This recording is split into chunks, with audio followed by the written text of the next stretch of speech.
അല്ലെങ്കിൽ ഒരു കഥയെ മുന്നോട്ട് കൊണ്ടുപോകുന്നതിനായി ഉപയോഗിക്കുന്ന ഒരു വസ്തുവോ വ്യക്തിയോ ലക്ഷ്യമോ അല്ലെങ്കിൽ ആശയമോ അതാണ് മാക്ഗഫിൻ.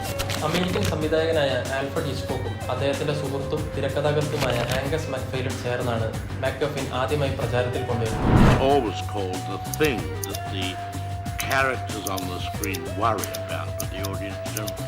ടൈറ്റാനിക് സിനിമയിലെ നെക്ലേസ്, ഇൻഹരിയർ നഗറിലെ സേതുമാധവന്റെ സൂട്ട് കേസ്, ജൂനിയർ മാൻഡ്രിക്കിലെ പ്രതിമ, ഇവയെല്ലാമാണ് മാക്ഗഫിന്റെ ഉദാഹരണങ്ങൾ.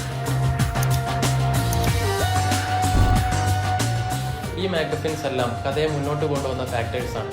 എന്നാൽ കഥയുടെ അവസാനം ഇതിന് പ്രാധാന്യം ഉണ്ടാവണമെന്ന് നിർബന്ധവുമില്ല.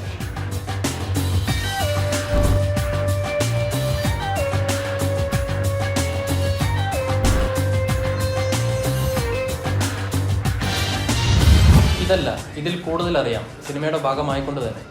സിനിമയെ അടുത്തറിയാൻ ജോയിൻ ചെയ്യൂ എലമെന്റ്സ് ഓഫ് സിനിമയിൽ.